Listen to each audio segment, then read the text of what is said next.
Have you ever noticed something strange? The opportunity you've been chasing for months suddenly appears the moment you stop obsessing over it. The person who ignored your messages finally reaches out after you've moved on. The breakthrough you've worked endlessly for arrives only after you've stopped forcing every detail. At first, it feels like coincidence. But what if it isn't? What if there's a hidden pattern behind these moments, one that most people experience but very few understand? For years, we've been taught that success belongs to those who work harder, push longer, and never let up. Society praises constant hustle. We admire people who sacrifice sleep, ignore their health, and keep grinding no matter the cost. We're told that if we just try harder, everything will eventually fall into place. But here's the question no one asks. If pressure creates success, why are so many hard-working people exhausted without getting the results they're chasing? Why do some people seem to attract incredible opportunities with almost effortless confidence, while others spend years fighting uphill? Maybe effort isn't the problem. Maybe the state from which we act is. Imagine holding a handful of sand. The tighter you squeeze, the faster it slips through your fingers. Now, open your hand. The sand stays exactly where it is. Life often works the same way. The more desperately we cling to outcomes, the more anxiety we create. And that anxiety quietly shapes our decisions, our relationships, our creativity, and even the opportunities we notice. Most people don't realize they're carrying this invisible tension every single day. It shows up in small ways. Checking your phone every few minutes hoping for good news. Refreshing your email over and over. Constantly wondering if you're making enough progress. Comparing yourself to everyone else online. Lying awake at night, replaying conversations that already happened. On the surface, it feels productive. Deep down, it's fear wearing the mask of responsibility. And fear has a strange effect on the human mind. When your brain believes you're under threat, even if the threat is only imagined, it shifts into survival mode. Your thinking becomes narrow. Your creativity fades. Your patience disappears. Instead of seeing possibilities, you begin seeing obstacles. Instead of making clear decisions, you react emotionally. Without realizing it, you begin creating the very experience you're trying to avoid. This isn't mystical, it's psychological. Your brain is constantly filtering millions of pieces of information every second. It simply can't process everything. So it chooses what to notice, based largely on what you repeatedly focus on and emotionally reinforce. If your dominant thought is, "I'm running out of time," your brain starts collecting evidence that supports it. Every setback feels bigger. Every delay feels personal. Every obstacle becomes proof that you're falling behind. But something remarkable happens when your internal state changes.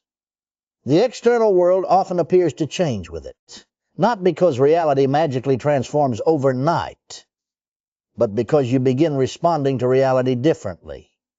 You notice opportunities you overlooked before. You have conversations with more confidence. You make calmer decisions. You become more creative under pressure. The same world is still there. You're simply seeing it through a different lens. Think about the greatest performers in any field. Elite athletes, world-class musicians, exceptional leaders. When they're performing at their highest level, they aren't frantic. They're focused, relaxed, present. Their movements appear effortless, even though thousands of hours of practice made them possible. They don't fight the moment. They become one with it.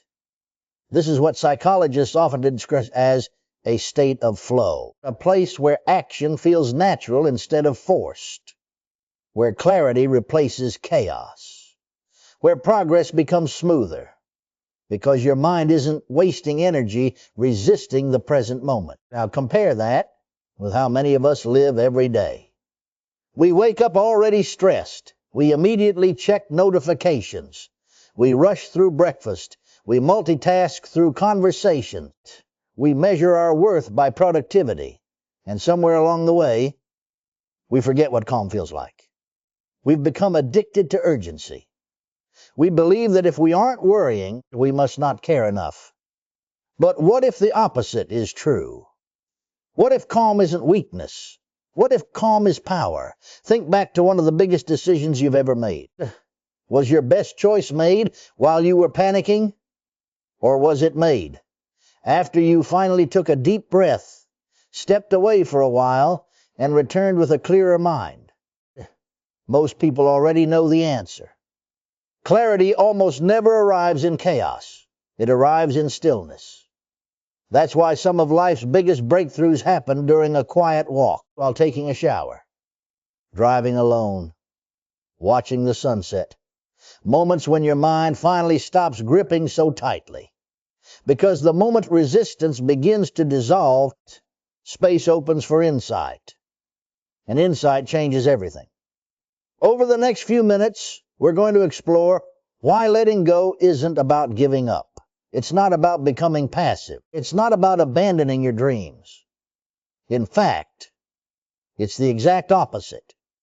It's about learning how to pursue your goals without allowing them to control your emotional state. Because once you understand this shift, you'll stop living from desperation. You'll stop measuring your worth by temporary outcomes. And you'll discover why some of the greatest opportunities in life arrive only after you stop trying to force them.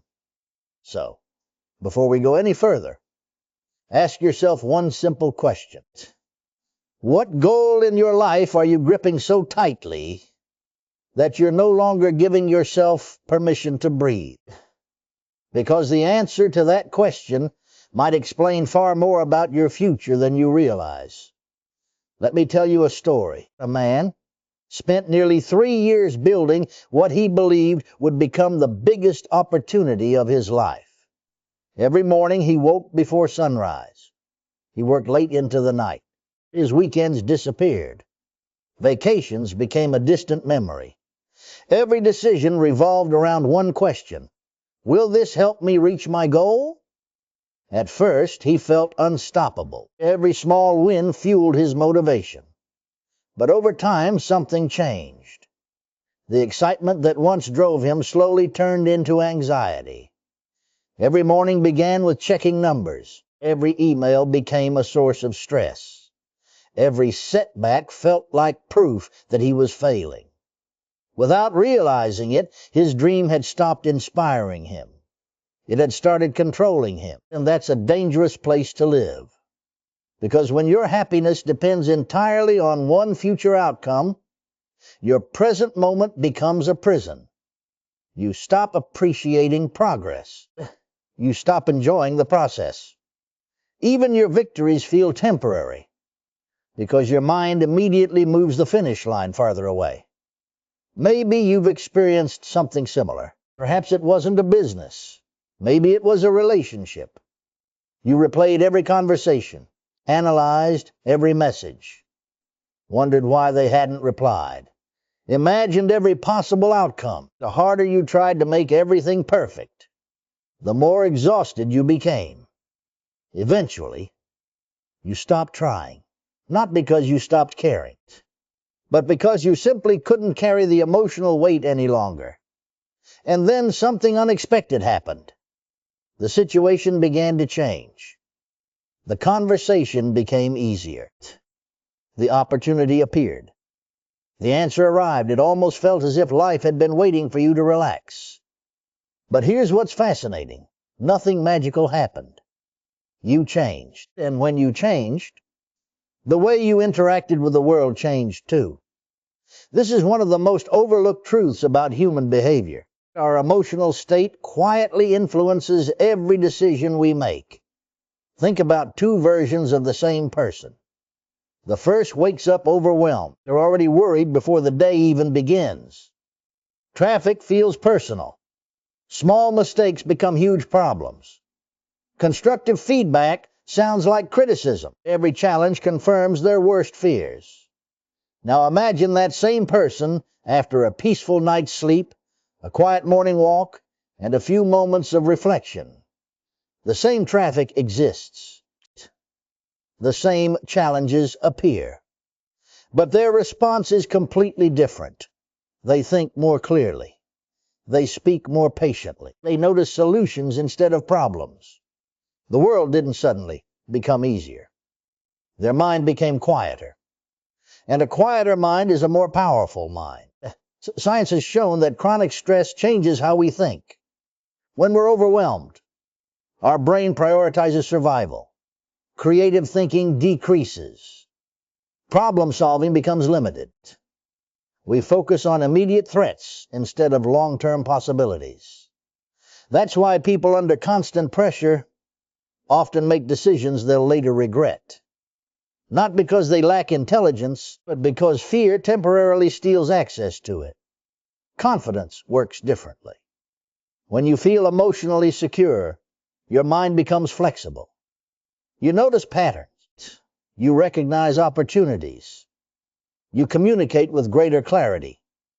Others naturally respond to your calm presence.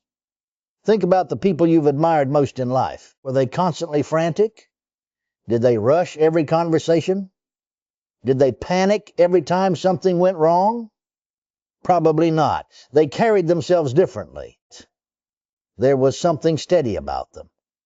Not because life was easier, but because they refused to let every circumstance dictate their inner world. That kind of stability is rare. And because it's rare, it's incredibly valuable. Here's another way to think about it. Imagine driving through thick fog. The road hasn't disappeared. Your destination hasn't changed, but your vision becomes limited. Fear works exactly the same way. It doesn't remove opportunities. It simply makes them harder to see. Now imagine the fog slowly lifting. The road was there all along. You just couldn't see it clearly. That's what emotional clarity does. It doesn't create new possibilities out of thin air. It reveals possibilities that anxiety had been hiding. This is why some of the most successful people intentionally create space in their lives. They walk without headphones. They spend time in nature. They meditate. They journal. They disconnect from constant noise. Not because these activities magically create success, but because they create the mental environment where good decisions become possible. Unfortunately, modern life pushes us in the opposite direction. We're surrounded by endless notifications, breaking news, social media comparisons, messages demanding immediate attention. Our minds rarely get a chance to breathe. We've become experts at staying busy, but we've forgotten how to become still. And stillness isn't the absence of action. It's the foundation of meaningful action. Think of an archer preparing to release an arrow. Before the arrow flies forward, everything becomes still. The body steadies. The breathing slows. The focus sharpens. Only then does the arrow reach its target. Life often asks the same of us. Not more panic, not more force, more presence, more clarity. More trust in the next step instead of trying to control every step after that. Because here's the truth, most people spend years discovering you cannot control every outcome. You cannot predict every opportunity. You cannot eliminate uncertainty, but you can control the quality of your attention. You can choose whether your decisions come from fear or from confidence. You can decide whether pressure becomes your master or simply another challenge you'll calmly overcome. And once that shift begins, everything else begins to change. Not overnight, not all at once, but steadily, quietly, powerfully. Because the strongest people aren't the ones who never feel fear. They're the ones who refuse to let fear make their decisions. And that's where real transformation begins.